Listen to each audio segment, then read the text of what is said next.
have another podcast. This will be our second one with Pan and Cafe. So he actually has tea here, but the bread is coffee. My tea with ginger. Yeah, peach tea with ginger. Yes. But this is actually cafe bread, so technically it's still pan y cafe. And I do have my cafe with my little bear right here. Just want to show that. So salud para buena vida. I don't think they can see what it says over here. Oh, since I love my dog. It's for you. Because I'm dog crazy. I love my dog. And I have Nala on my shirt too, so that's pretty cool. So I'm gonna let my brother. You've heard him in the Apple Tree podcast. Is that the only one we've done so far? I don't remember. Did we do? I feel like we did another one. I feel like we did. I could be wrong though. I do not remember. Because we had the. What did we have? We had the margarita pizza for the Apple Tree one. Mm-hmm. But then I remember cooking again and we had something else. I don't remember. It's such a long time ago. I know. I don't even remember things that happened last week. Well, for you guys haven't visually seen him, this is my brother John. Hi.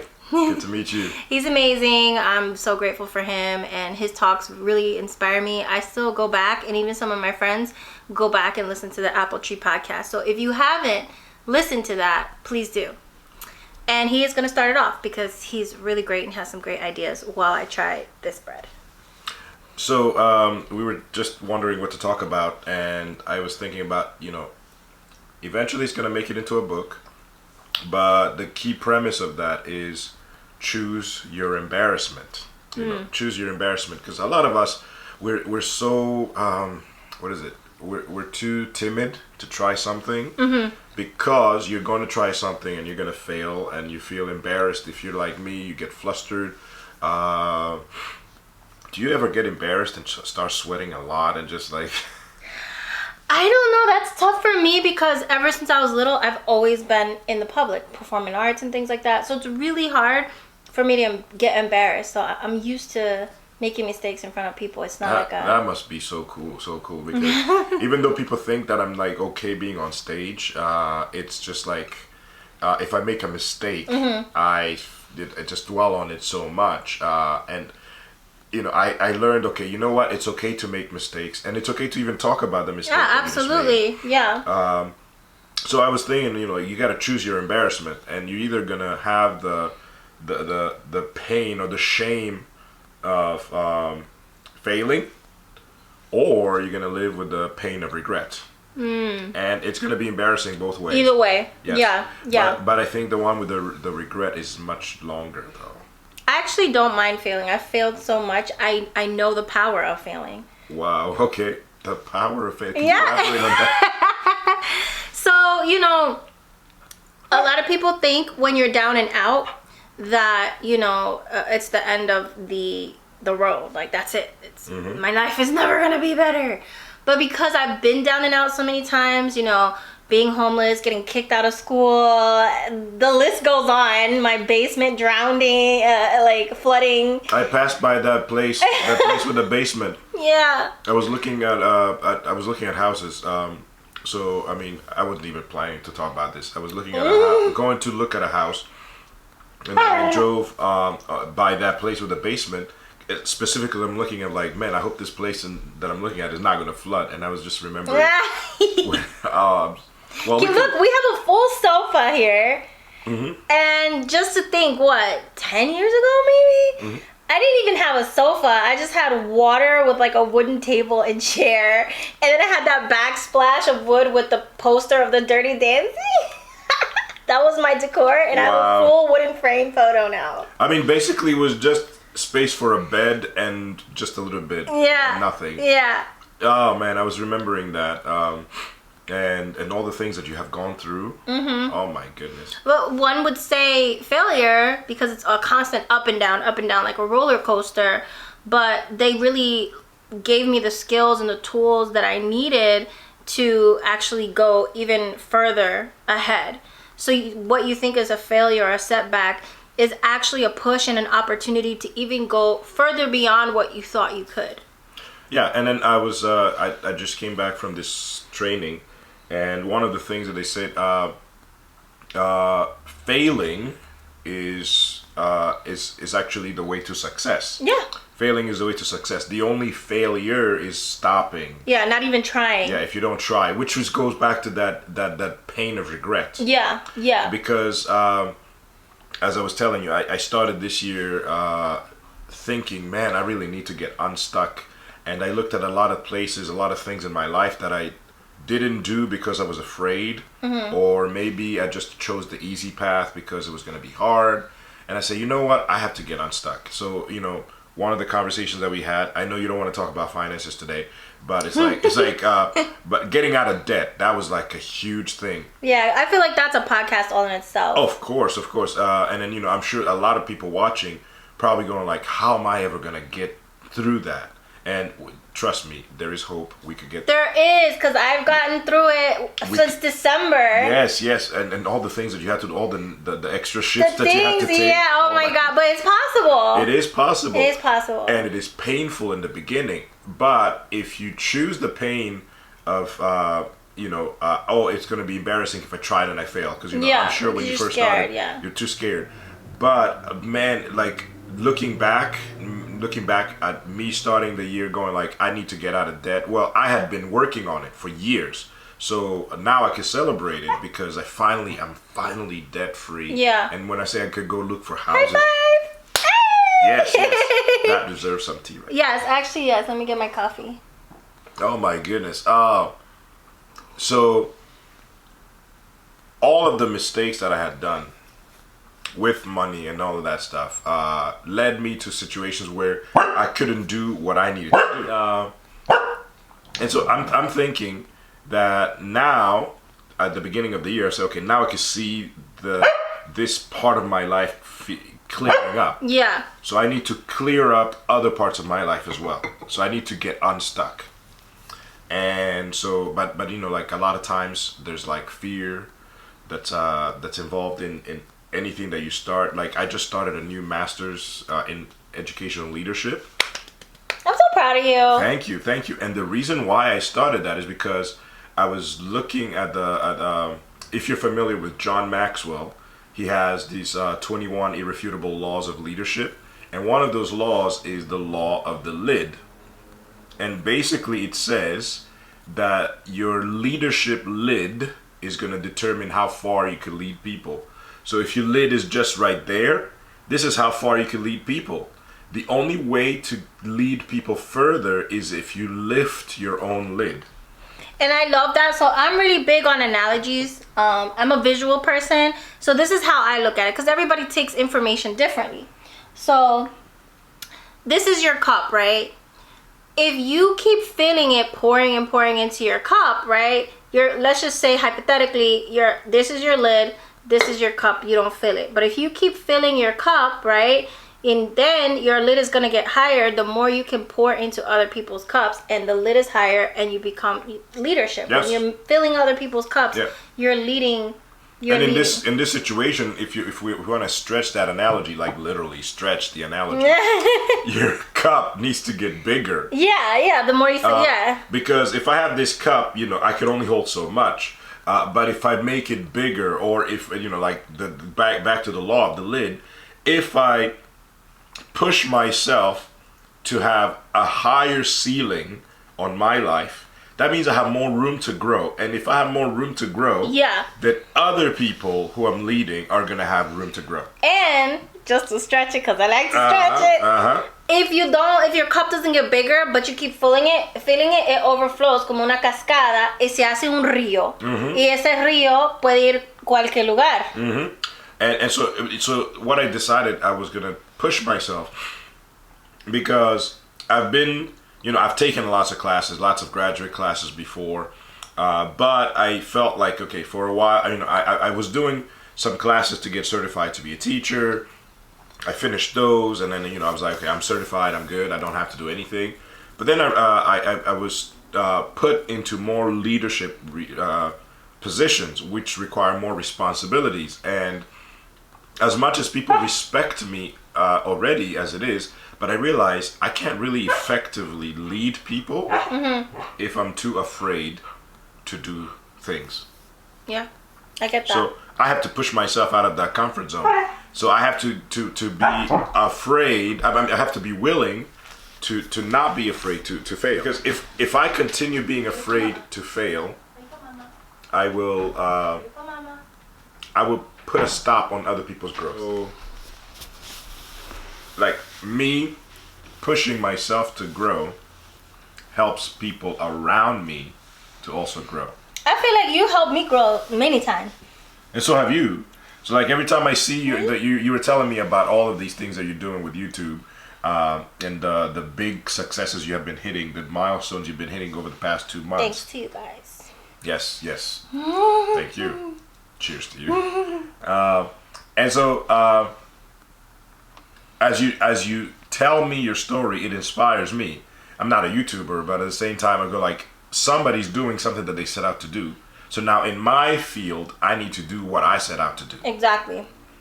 And that's, you give others permission to become better if you work on being better yourself. Ooh, you just throwing out diamonds here. Well, I have a diamond for you too. Okay, go ahead. Okay. Good. You were talking about pain, right? Mm-hmm. Earlier. Keyword pain. Pain is nothing but crystallized wisdom. Whoa, okay. Say that again. Pain is nothing but crystallized wisdom. Crystallized wisdom. Does that mean that if I choose to avoid going through pain, I don't get any wisdom? I don't think that's what it means, but I think you would be, if you would choose to go through it, you'll be all the better for it.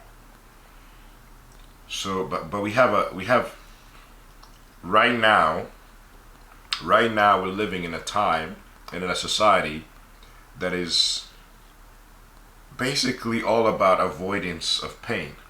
Yeah. And well, we already know the quality of So wait, hold on. Oh, no. That's rude. Oh my goodness. Oh my goodness. I don't think we wanted to talk about this, but no, but seriously, there's a lot of people avoiding pain right now. And we're afraid to be honest with each other because we don't want to hurt people's feelings. It's I'm not saying oversensitive population. I'm not saying you should go be rude out there. Yeah. But you do need to keep it real. Let me tell you something. I really love my brother for so many reasons. He makes a great lentil soup and he brings free food all the time, like applesauce stuff. But besides that, he said something to me that hurt so bad that it sticks with me every day. Like it has a place of rent in my mind. But it's so hurtful and it's painful, but it allows me to grow because every time I think of it, it puts me in action. What is it? I will tell you. I will tell you. You gonna tell them right now? Yes. Oh, okay. You picked me up from the airport, or you were driving me to the airport. Oh, I remember go see my dad. Conversation, yes. And no, you picked me up from the airport, I believe. No, we were going to Newark. Okay, so you were dropping me. Yeah. We were going to the airport. And I was so upset over something. And he, like, about my family not being very receptive to me, my bio family. I just met them. And he said that... Oh, no, then we're coming back. If that's the case, yes. Okay. And, well, I went many times, so I don't know what time was the one that you picked me up or dropped me off. But either way, he said the truth is, and he prefaced, he's like, look, this might sting a little bit, but I'm saying this because I care. And I was like, okay, so it allowed me to brace myself just a little bit, get ready for the pain, because I chose. He offered me. He's like, you want me to tell you? You want me, And so he's like, they are the few. You are the few and they are the many. You need them, they don't need you. And I was like, even thinking of it now, because my family still doesn't really like reach out to me like that, it still stings. It still hurts.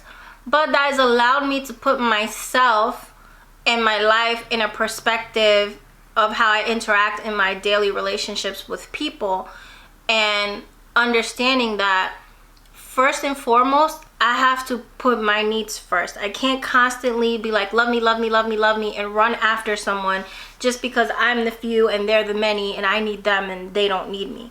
I'm going to take that energy that I was keeping, not just giving my bio family, but a lot of other people in my life, someone recently as well. And after you left that day, or recently, where I had the issue with the friend, I took that back into perspective. They're the many, I'm the few. They're married with kids, right? They don't need me, I need them. So I was like, why don't I take that same energy and just pour that into myself and stop worrying about if they're going to be receptive to me or not. Yes. And again, I'm glad you did share it. So, like I said, don't go out there just trying to be rude to people and just bang. I used to be that person, and that's not a good way to make friendships, and it's not a good way to be a repeat to have repeat customers, if you want to call it that. They're not going to come back. Don't burn your bridges. Right, don't burn your bridges. But we could do this because we've built that long-term trust. Yes. So first of all, the person, you have to have a level of trust. And then, like I told you, it's going to hurt. You have to be willing to say the thing that is going to hurt, but not necessarily for hurtful purposes, for healing purposes. Somebody gave me an analogy a long time ago, and I carry this. I don't even remember where I got it from. The surgeon has to cut you.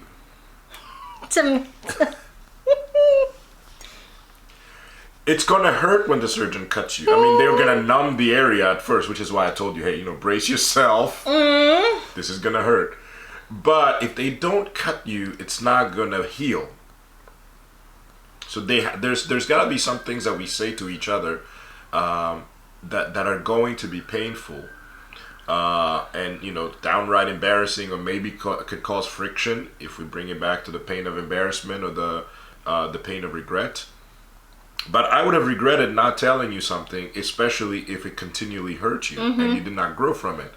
And for any of you that are going through a similar situation, trust me, people are only going to treat you for as much as they need you. They're going to... Say again, please. People are going to treat you as far and as much as they need you. If they don't recognize the need, actually even say as much as they recognize that they need you. Yeah. We all need people, but sometimes we don't notice that we need them. So if somebody doesn't recognize that they need you, they don't recognize your importance, they don't recognize your power, does that mean that you're no longer powerful? No, absolutely not. And I think that's what you were trying to tell me when we had the Mexican pasta salad. Yes. So you that was good too. My goodness. You just keep changing the subject. Sorry. Stop changing the subject. Anyway,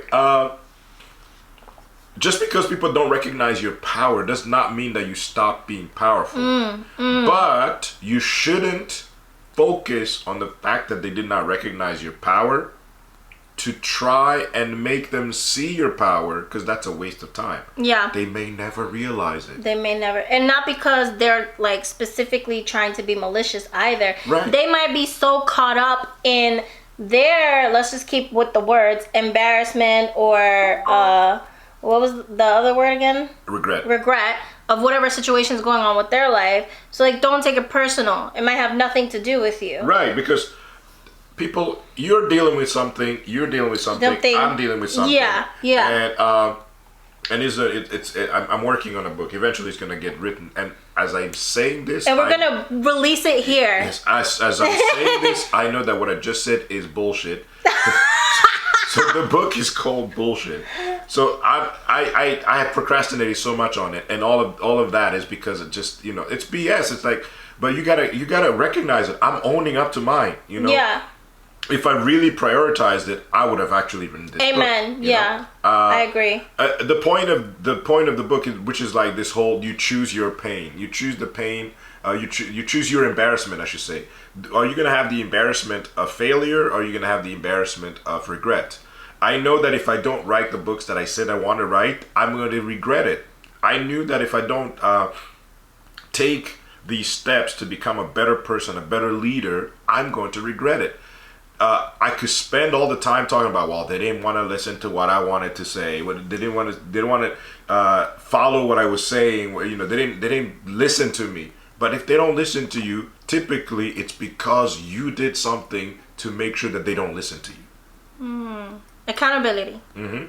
And then somebody else just, my goodness, this past few weeks, months have been like left, right, slap, uppercut, all of that stuff. Just because people are giving me wisdom, and it's like, oh, I love it. I love it when I get beat up like that. See, that's the good pain. Yes. That's the crystallized wisdom pain exactly. right there. So somebody said, and I don't remember who it was, and I think it was on Instagram. I saw it. So whoever said it, shout out to you.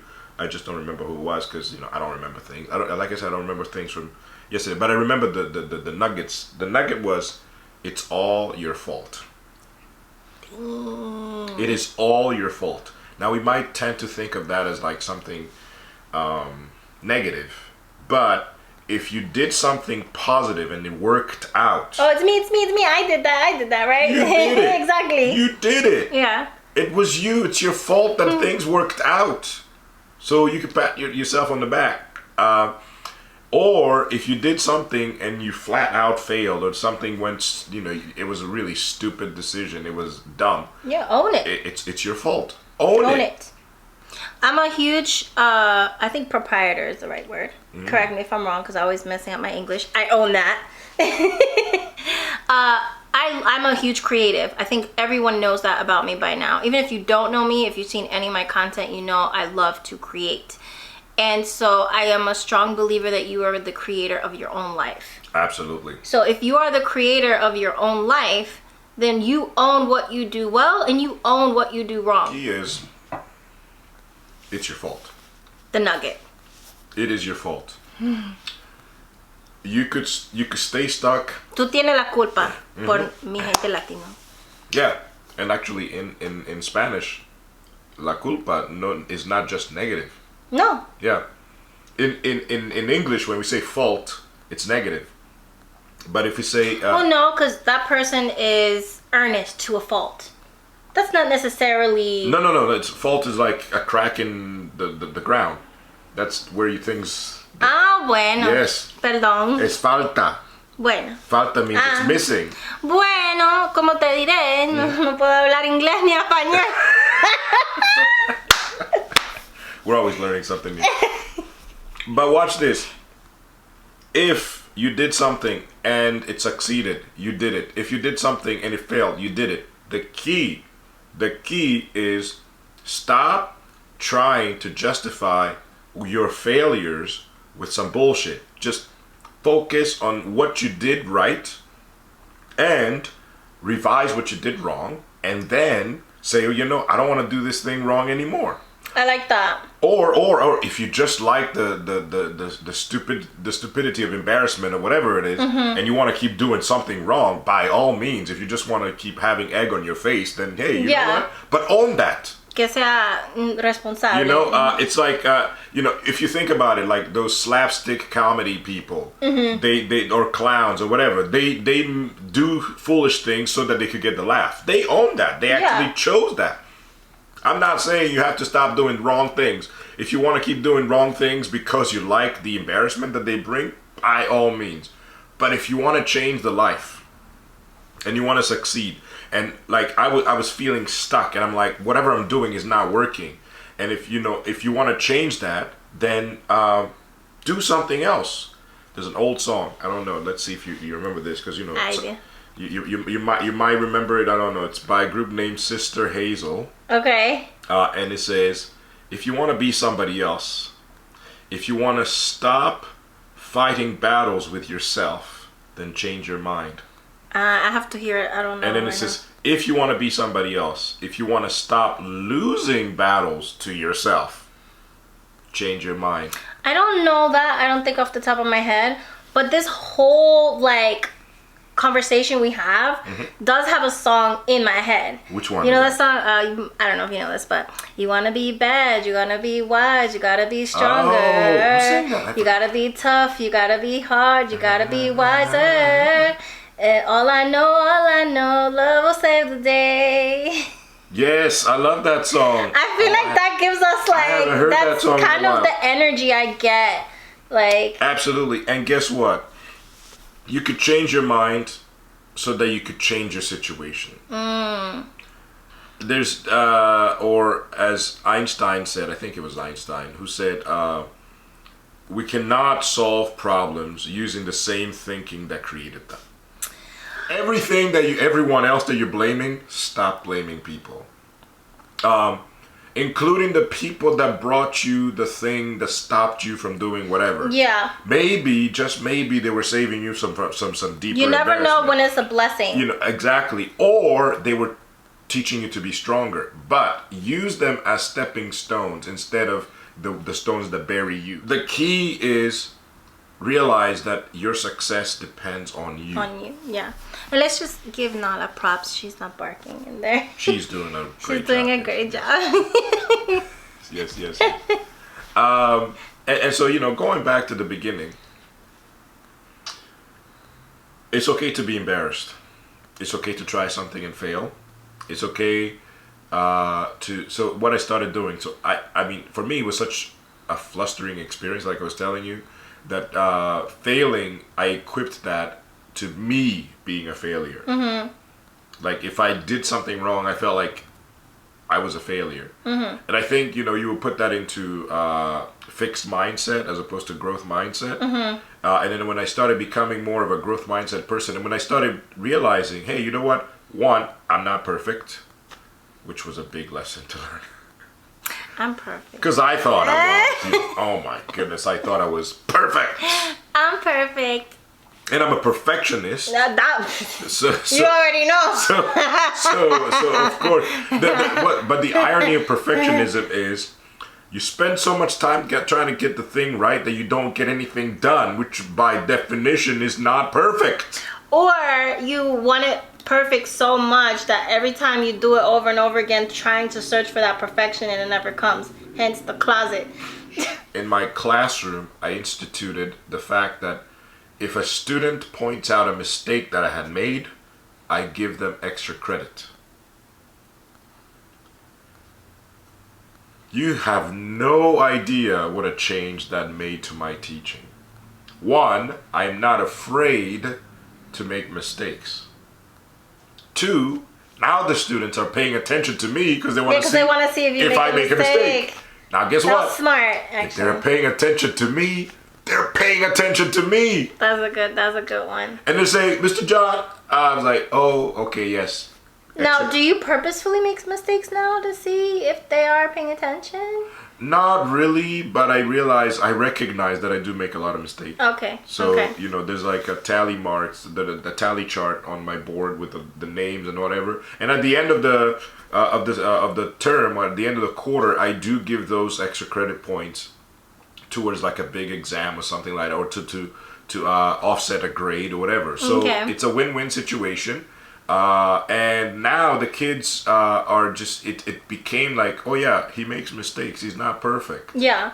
And they're not intimidated by this person who, and it has saved me from, being afraid to be embarrassed. Good. So if I'm in class and somebody points out a mistake, we just keep going. And instead of me being flustered and losing my place and wondering what's gonna happen, what are they thinking of me, etc. And I'm like, now they get extra credit, they're paying attention, we keep going, and in fact it helps me to re-clarify some things. Mm-hmm. So I'm getting over my embarrassment. I want you to get over your embarrassment. So win-win. Yes, please get over because there's a lot of things that you're gonna miss out on if you're afraid to be embarrassed. I have a question. What's up? So, I'm looking directly at you because I want to bring this up because I've been learning, I've been reading the Bible from beginning to end. I have a million questions. And I was thinking about this. I'm in Genesis right now. By the way, you don't have to answer this, but I find it really strange. You can answer if you know the answer in the description. Why in the beginning of Genesis, God only takes Enoch? That didn't make sense to me. He didn't take anyone else but Enoch in the beginning. I'm just throwing that out there. Don't give me the answer. Just it's something I'm curious about. But what I've noticed within reading these stories and trying to understand them is it feels like there's two principal emotions in the beginning of man. Mm-hmm. And it's love or kindness, we can call either or, right? I feel like they're interchangeable sometimes. And fear. Yes. Am I right? Yes. Yay! I understand the Bible a little bit. Wait, hold on. No, don't just like gloss over that and just keep going. No, those are the only two things. Well, the reason why I bring it up and I'm looking directly at you is I love our conversations. I take so much from them, but I'm a visual person, and I was equating like when you talk about embarrassment, and you did talk about pain, and these are all emotions, right? But what are those root emotions, and how can we look into the Bible? Because I feel like the Bible has really given me a sense of peace and direction. And if I can understand the two principal emotions, and less is more, we talk about that a lot as well, and try to blend them in with this ideology of pain and embarrassment, I think that would take me and perhaps viewers, listeners, to a deeper understanding. And since you're well versed on the Bible in comparison to me, I thought it'd be really cool for you to elaborate on that. See, you can't say that. Like, you're well versed in the Bible, but see, you have no idea how many people have spent their lives looking at the Bible, and they never boiled it down to those two words, which you just said so perfectly. And there's deep theology in that. Love and fear. And so now let's go back to the pain, to the embarrassment, since you want to tie it all together. I do. Don't we love a happy ending? Oh, look, another emotion. Just saying. Watch this. So now, have you ever noticed that you're only embarrassed when you're in the presence of people that you're not sure if they love you?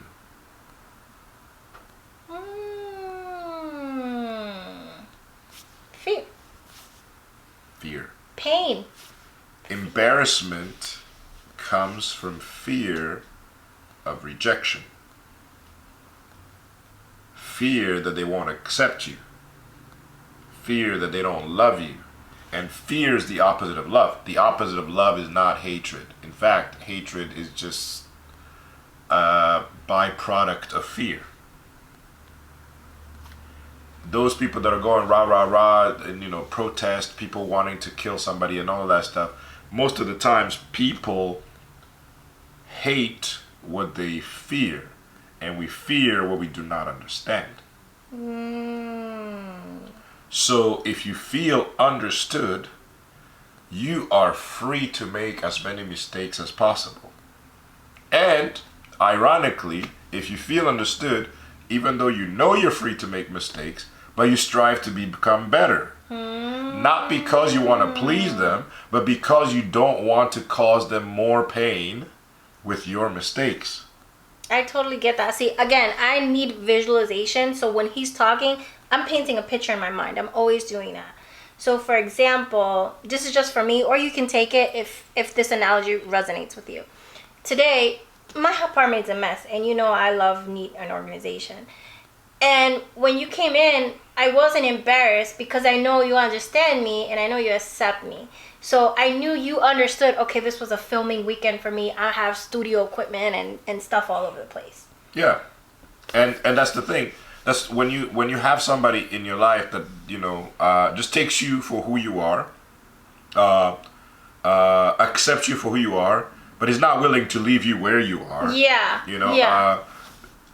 But you're pushing, you're nudging without going like, oh, how dare you, without looking down on. So, but the key is, if you feel comfortable with somebody, then you're not going to be afraid. And if you're not afraid, you're not going to be embarrassed to try new things. Because they don't have to be perfect. Because you know that they love you. Now, on the other side, most of our lives are filled with regrets because we were afraid, you were afraid to ask that person out. You were afraid to apply for that position. You were afraid to start that project. You're afraid to ask for the raise. You're afraid to ask for the raise. You're afraid to get out of that job that you hate so much. You know? If you're stuck, get unstuck. Stop the BS. Exactly. Exactly. Just... It's your fault. Good cop, bad cop. Which one is the good one? I'm the bad cop. I'm like, No, seriously though, a lot of times, you know, a lot of things we're afraid to try. I remember somebody before, you know, like nowadays everybody's asking me like, John, where are you traveling to this summer? Or whatever. That's become like the thing that people are asking me. So this summer I did not travel to like somewhere far because in spring I had traveled to Brazil with a mission trip with some students. I forgot about that. I wanted to go so bad. Yes, I couldn't have taken you, but maybe you're not one of my students. Oi, como você está, mi gente de Brasil? Yes, obrigado. Como você se Legal. sente? Yes. So anyway, I got to travel somewhere big this year, and this time it was with a group of students, you know, 35 students and 10 adults. Anyway, I was bringing that up because before I started doing the big travel, I always go like, oh man, I would like to go to like Israel and the Holy Land and all of that stuff, but I don't have enough money. I don't have enough money. I don't know if I could go because I don't have enough money. And this lady, this young lady from my church says, well, if you make it a priority, then you can save up and go. She was basically telling me, stop your bullshit. She did. And I mean, like, I remember where we were standing. I remember where she said it. She's like, if you want to go, you could just save up and go. And in my mind, I'm like, why didn't anybody ever tell me of something like that? What a strange idea. You could save up and go. But I did. And I think it was like 3 years later, I did this huge tour, Egypt, Jordan, Israel, Turkey, and The pictures were gorgeous. I Greece remember. and Rome. So basically, a lot of the places that you see in the Bible, I went and stepped in those places, and it was something that I had been looking forward to over 10 years, and I finally did it. And when I did it, it was like a spark was started. Now, like, what's next? What's next? Instead of being afraid, I can never go because I can't save. No, you can. It's just you have to make it a priority. And then at the same time, I wasn't spending all that money and forgetting that I want to get out of debt. So I was doing that and then also getting out of this. So that means if I did it like an overrun, it means that if I overbought some things over there or whatever and everything, because you know you get there, you want to buy souvenirs, you buy all this stuff, and you come back and you're like, oh my goodness, I can't believe I spent this much. Yeah. So guess what? I will get a second job. I will get a summer job or something like that to bring back to supplement, because I cannot say, well, you know, I just went to my dream trip, so now I have all of this debt to pay for afterwards. No, because then the dream trip becomes a nightmare. So what you want to do is you want to give yourself permission to try something new. Listen to people that tell you, you know what, stop just BSing around, just do it. Do it. It's your fault if you went, and it's your fault if you didn't go.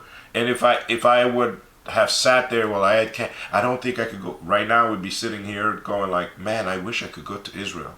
And now there's all the conflicts going on and everything, so people can still travel, but it's limited and you can't travel with the groups. A lot of groups have stopped going. And so I'm so thankful for that person that pushed me at that time. And, you know, I'm telling you, stop whatever BS you're telling yourself. Like, seriously, choose which pain you're going to live with, which embarrassment you're going to live with. The embarrassment of trying and failing, which is actually part of growth, or are you going to regret? Are you going to love yourself, or are you going to live in fear?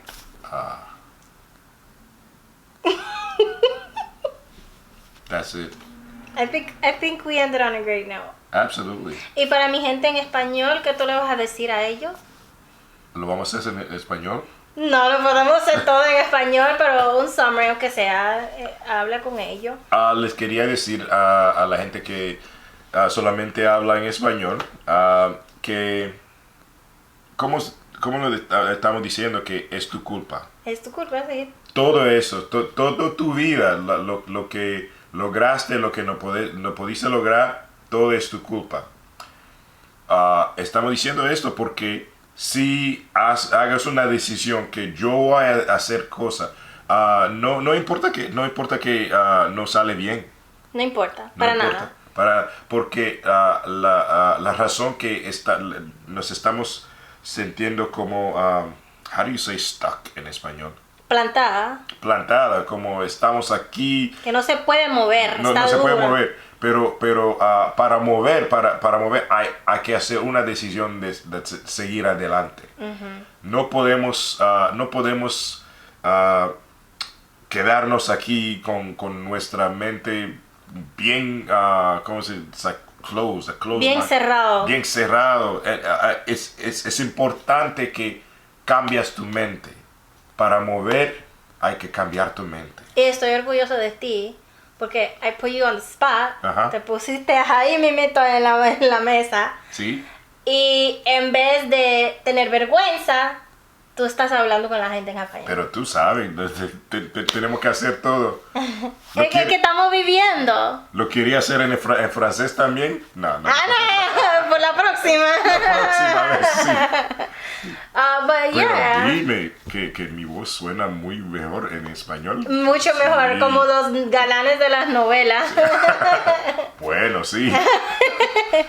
Tenemos que tratar de hacer todo eso en español. Sí, por la próxima, pues sí, claro. Ok, bueno. Podemos hacerlo. Prepáranos. Ok. Bye. Chao, bye bye.